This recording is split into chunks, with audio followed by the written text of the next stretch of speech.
ಪಾಸ್ಟಿನಲ್ಲಿ 3 of wands, page of wands, sun card represent ಆಗಿದೆ. ಕೆಲವೊಬ್ಬರಿಗೆ long distance relationship ಅನ್ನ represent ಮಾಡ್ತಾ ಇದೆ. ಮತ್ತೆ ಕೆಲವೊಬ್ರು ಟ್ರಾವೆಲ್ ಮಾಡೋದ್ರ ಮೂಲಕ ನಿಮ್ಮ ಪರ್ಸನ್ ಅನ್ನ ನೀವು ಭೇಟಿಯಾಗಿರುವಂತಹ ಪಾಸ್ಟ್ ನಲ್ಲಿ ರೆಪ್ರೆಸೆಂಟ್ ಆಗ್ತಾ ಇದೆ. ನಿಮ್ಮ ಪಾಸ್ಟ್ ನಲ್ಲಿ ನಿಮ್ಮ ಲವ್ ಲೈಫ್ ನ ವಿಚಾರದಲ್ಲಿ ಒಂದು ರೊಮ್ಯಾಂಟಿಕ್ ಇತ್ತು, ಒಂದು ರೀತಿಯ ಕ್ಯೂರಿಯಾಸಿಟಿ ಇತ್ತು, ಒಂದು ಎಂಜಾಯ್ ಇತ್ತು. ಕೆಲವೊಂದು ರೀತಿಯ ಮೆಸೇಜ್ ಗಳನ್ನ ಎಕ್ಸ್ಚೇಂಜಿಂಗ್ ಮಾಡ್ಕೋತಾ ಇದ್ರಿ, ಫೋನ್ಗಳ ಮೂಲಕ ಅಥವಾ ವಾಟ್ಸ್ಆಪ್ ಗಳ ಮೂಲಕ ಮೆಸೇಜ್ ಗಳನ್ನ ಕಳಿಸ್ಕೊಳ್ಳುವಂತಹದ್ದು, ಒಂದು ರೀತಿಯ ಕ್ಯೂರಿಯಾಸಿಟಿ, ಎಕ್ಸೈಟ್ಮೆಂಟ್ ಗಳೆಲ್ಲ ನಿಮ್ಮ ಲವ್ ಲೈಫ್ ನ ವಿಚಾರದಲ್ಲಿ ಇತ್ತು. ಪಾಸ್ಟ್ ನಲ್ಲಿ ಕೂಡ ನಿಮ್ಮ ಲವ್ ಲೈಫ್ ನ ವಿಚಾರದಲ್ಲಿ ಯಾವುದೇ ರೀತಿಯ ತೊಂದರೆಗಳಿರಲಿಲ್ಲ. ಸೊ ಪಾಸಿಟಿವ್ ಆಗಿತ್ತು. ಪಾಸಿಟಿವ್ ಚೇಂಜಸ್ ಗಳು, ಬದಲಾವಣೆಗಳನ್ನೇ ನೀವು ನೋಡಿದ್ದೀರಾ. ಯಾವುದೇ ರೀತಿಯ ತೊಂದರೆಗಳೇನು, ಜಗಳಗಳೇನು ಇಲ್ಲದೆ ಇರುವಂತಹದ್ದು ರೆಪ್ರೆಸೆಂಟ್ ಆಗ್ತಾ ಇದೆ. ಅಟ್ ದ ಪ್ರೆಸೆಂಟ್ ಸಿಚುಯೇಷನ್ ಹೇಗಿದೆ? ಈಗಿನ ಸಿಚುಯೇಷನ್ ಕೂಡ ಸೆಕ್ಯೂರ್ ಆಗಿರುವಂತಹದ್ದು.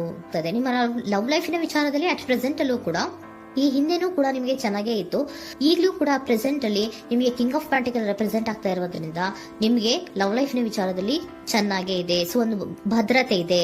ಲವ್ ಲೈಫ್ ನ ವಿಚಾರದಲ್ಲಿ ಒಂದು ಸಾಮರಸ್ಯ ಇದೆ. ಯಾವುದೇ ರೀತಿಯ ತೊಂದರೆಗಳು ಏನು ಕಾಣ್ತಾ ಇಲ್ಲ. ಸೆಕೆಂಡ್ ಕಾರ್ಡ್ ಬಂದಿರುವಂತಹ ಪ್ರೆಸೆಂಟ್ ಸಿಚುಯೇಷನ್ ಅಲ್ಲಿ ಸ್ಟ್ರೆಂತ್ ಇದೆ, ಬಾಂಡೇಜ್ ಇದೆ. ಚೆನ್ನಾಗಿ ನೀವಿಬ್ಬರ ಮಧ್ಯೆ ಒಂದು ಬಾಂಡೇಜ್ ಇದೆ, ಸಾಮರಸ್ಯ ಇದೆ, ಹೊಂದಾಣಿಕೆ ಗುಣಗಳು ತುಂಬಾ ಇದೆ. ಆದ್ರೂ ಕೂಡ ಅಟ್ ಪ್ರೆಸೆಂಟ್ ಅಲ್ಲಿ ಕೆಲವೊಂದು ವಿಚಾರಗಳ ಬಗ್ಗೆ ಅನುಮಾನವನ್ನ ಪಡ್ತಾ ಇರುವಂತಹದ್ದು ರೆಪ್ರೆಸೆಂಟ್ ಆಗ್ತಾ ಇದೆ.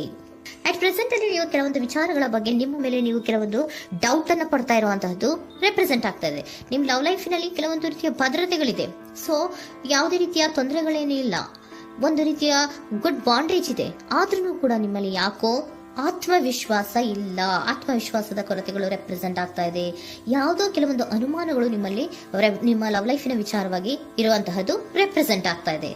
ಏನಾದ್ರೂ ತೊಂದರೆ ಆಗ್ತಾ ಇದೆಯಾ, ನನ್ನ ಲವ್ ಲೈಫಿನ ವಿಚಾರವಾಗಿ ಏನಾದ್ರೂ ತೊಂದರೆ ಆಗ್ತಾ ಇದೆಯಾ ಅಂತ ನಿಮ್ಮಲ್ಲೇ ನೀವು ಅನುಮಾನವನ್ನ ಪಡ್ತಾ ಇರುವಂತಹದ್ದು ರೆಪ್ರೆಸೆಂಟ್ ಆಗ್ತಾ ಇದೆ. ಫ್ಯೂಚರಿನ ಬಗ್ಗೆ ಹೇಳೋದಾದ್ರೆ ಕ್ವೀನ್ ಆಫ್ ಪ್ಯಾಂಟಿಕಲ್ಸ್ ಬಂದಿದೆ. ಕ್ವೀನ್ ಆಫ್ ಪ್ಯಾಂಟಿಕಲ್ಸ್ ಬಂದಿರುವಂತಹದ್ದೇನು, ಒಂದು ರೀತಿಯ ಪೋಷಣೆಯನ್ನ ಮಾಡುವಂತಹದ್ದು ರೆಪ್ರೆಸೆಂಟ್ ಆಗ್ತಾ ಇದೆ.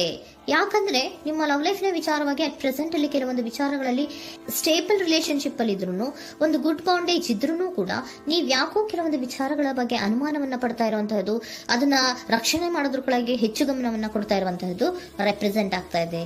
ಇಮಿಡಿಯೇಟ್ ಫ್ಯೂಚರಿನ ಬಗ್ಗೆ ಹೇಳೋದಾದ್ರೆ ನೀವೊಂದು ರೀತಿಯ ಪೋಷಣೆಗಳನ್ನ ಮಾಡುವಂತಹದ್ದು, ನಿಮ್ಮ ಲವ್ ಲೈಫಿನ ವಿಚಾರವಾಗಿ ಕೆಲವೊಂದು ರೀತಿಯ ಹೆಚ್ಚು ಗಮನವನ್ನ ಕೊಡುವಂತಹದ್ದು, ಯಾವುದೋ ನಿಮ್ಮ ವಿಚಾರಗಳಲ್ಲಿ ಹಿಡಿತದಲ್ಲಿ ಏನ್ ಇಟ್ಕೊಂಡಿದ್ರೋ, ನಿಮ್ಮ ಪೊಸೆಸಿವ್ನೆಸ್ ಅನ್ನ ಏನ್ ಇಟ್ಕೊಂಡಿದ್ರೋ, ಯಾವುದೋ ಕೆಲವು ವಿಚಾರಗಳಲ್ಲಿ ನೀವು ಬಹಳಷ್ಟು ಓಪನ್ ಅಪ್ ಆಗಿ ಮಾತಾಡದೆ, ಯಾವ ವಿಚಾರಗಳನ್ನು ಕೂಡ ಹೇಳ್ಕೊಳ್ಳದೆ, ನಿಮ್ಮಲ್ಲೇ ನೀವು ಕೆಲವೊಂದು ಬೇಜಾರುಗಳನ್ನ ಏನ್ ಇಟ್ಕೊಂಡಿದ್ರೋ ಆ ವಿಚಾರಗಳನ್ನ ನೀವು ಮಾತಾಡುವಂತಹ ಸಾಧ್ಯತೆಗಳು ಇಮಿಡಿಯೇಟ್ ಫ್ಯೂಚರ್ ನಲ್ಲಿ ಕಾಣಿಸ್ತಾ ಇದೆ. ಯಾವುದೋ ಕೆಲವೊಂದು ವಿಚಾರ, ಯಾಕೆ ಯಾವುದೋ ಕೆಲವು ವಿಚಾರಗಳಲ್ಲಿ ನಿಮಗೆ ಅನುಮಾನಗಳು ರೆಪ್ರೆಸೆಂಟ್ ಆಗ್ತದೆ. ಲವ್ ಲೈಫಿನ ವಿಚಾರ, ಪ್ರೀತಿಯಲ್ಲಿ ಯಾವಾಗ ಅನುಮಾನಗಳು ಸೃಷ್ಟಿಯಾಗುತ್ತೋ ನಾವು ಅವಾಗವಾಗ್ಲೇ ಅದನ್ನ ಬಗೆಹರಿಸ್ಕೊಬೇಕು. ನಮ್ಮಲ್ಲೇ ಇಟ್ಕೊಳ್ಳೋದು, ಅಯ್ಯೋ ಏನಾಗ್ತಾ ಇದೆಯೋ ಅಂತ ಕೊರಗೋದು ಅಥವಾ ಏನಾಗ್ಬಿಡುತ್ತೋ ಅಂತ ಭಯ ಪಡುವಂತಹದ್ದು ಏನು ಬೇಕಾಗಿಲ್ಲ. ಯಾಕಂದ್ರೆ ಲವ್ ಇರುವಂತಹದ್ದೇ ನಂಬಿಕೆಯ ಬುನಾದಿಯ ಮೇಲೆ. ಸೊ ನೀವೇನ್ ಮಾಡ್ಬೇಕು, ಏನಾದ್ರೂ ಸ್ವಲ್ಪ ಡೌಟ್ಗಳು ಬಂದಾಗ ನೀವು ಅದನ್ನ ಬಗೆಹರಿಸ್ಕೋಬೇಕು. ಯಾವ ವಿಚಾರದಲ್ಲಿ ನಿಮಗೆ ಬೇಜಾರಾಗಿತ್ತು ಅದನ್ನ ನೀವೇನ್ ಮಾಡ್ಬೇಕು, ನಿಮ್ಮಲ್ಲೇ ಇಟ್ಕೊಂಡು ಕೊರಗಬಾರ್ದು. ಓಪನ್ ಅಪ್ ಆಗಿ ಮಾತಾಡೋದ್ರ ಮೂಲಕ ನೀವು ಕ್ಲಾರಿಟಿಯನ್ನ ತಗೊಳ್ಳುವಂತಹದ್ದು ನಿಮಗೆ ಇಮಿಡಿಯೇಟ್ ಫ್ಯೂಚರ್ ನಲ್ಲಿ ಕಾಣಿಸ್ತಾ ಇದೆ.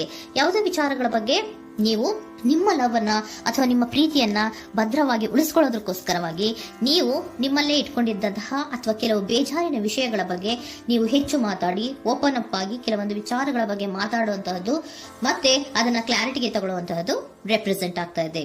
ನಿಮ್ಮಲ್ಲಿ ಬಾಟಮ್ ಆಫ್ ದ ಡೆಕ್ ಅಲ್ಲಿ ಬಂದಿರುವಂತಹದ್ದೇ ಅದು.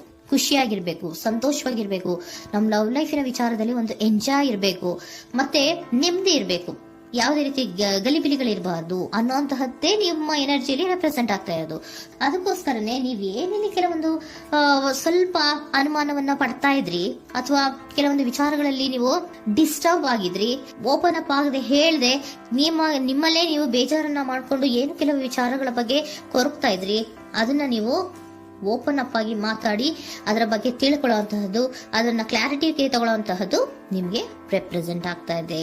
ಪಾಸ್ಟಿನಲ್ಲಿ ನಿಮ್ಗೆ ತುಂಬಾನೇ ಚೆನ್ನಾಗಿತ್ತು, ಅಟ್ ಪ್ರೆಸೆಂಟಿನಲ್ಲೂ ತುಂಬಾನೇ ಚೆನ್ನಾಗಿದೆ. ಬಟ್ ಕೆಲವೊಂದು ವಿಚಾರಗಳ ಬಗ್ಗೆ ನೀವು ಸೆಲ್ಫ್ ಡೌಟ್ ಅನ್ನ ಪಡ್ತಾ ಇರುವಂತಹದ್ದು ರೆಪ್ರೆಸೆಂಟ್ ಆಗ್ತಾ ಇದೆ. ಏನಾಗ್ತಾ ಇದೆಯೋ ಅನ್ನೋದ್ರ ಬಗ್ಗೆ ನೀವು ಸ್ವಲ್ಪ ವಿಶ್ವಾಸವನ್ನ ಕಡಿಮೆ ಮಾಡ್ಕೊಳ್ತಾ ಇರುವಂತಹದ್ದು ರೆಪ್ರೆಸೆಂಟ್ ಆಗಿತ್ತು. ಬಟ್ ಆದ್ರೆ ಇನ್ನು ಇಮಿಡಿಯೇಟ್ ಫ್ಯೂಚರ್ ನಲ್ಲಿ ಏನಪ್ಪಾ ಅಂದ್ರೆ ನಿಮ್ಮ ಲವ್ ಲೈಫ್ ಅನ್ನ ನಾವು ಉಳಿಸ್ಕೊಬೇಕು, ನಾನು ಎಲ್ಲವನ್ನ ನಮ್ಮ ಕಂಟ್ರೋಲ್ ಅಲ್ಲೇ ಇಟ್ಕೊಂಡು ಅಥವಾ ಪೊಸೆಸಿವ್ನೆಸ್ ಅನ್ನ ಬೆಳೆಸ್ಕೊಂಡು ನಾನೇ ಬೇಜಾರು ಮಾಡ್ಕೊಂಡಿದ್ರೆ ಸರಿ ಇಲ್ಲ, ನಾನು ಓಪನ್ ಅಪ್ ಆಗಿ ಮಾತಾಡಿ ಕೆಲವೊಂದು ವಿಚಾರಗಳ ಬಗ್ಗೆ ನಾನು ಕ್ಲಾರಿಟಿಯನ್ನ ತಗೋಬೇಕು ಅಂತ ಆಲೋಚನೆಯನ್ನ ಮಾಡ್ತಾ ಇರುವಂತಹದ್ದು ರೆಪ್ರೆಸೆಂಟ್ ಆಗ್ತಾ ಇದೆ. ಓಕೆನಾ? ಒಂದು ಏಂಜಲ್ ಗೈಡೆನ್ಸ್ ನ ನಿಮ್ಮ ಲವ್ ರೀಡಿಂಗಿನ ವಿಚಾರವಾಗಿ ತಗೊಂಡ್ಬಿಡೋಣ ಅಲ್ವಾ.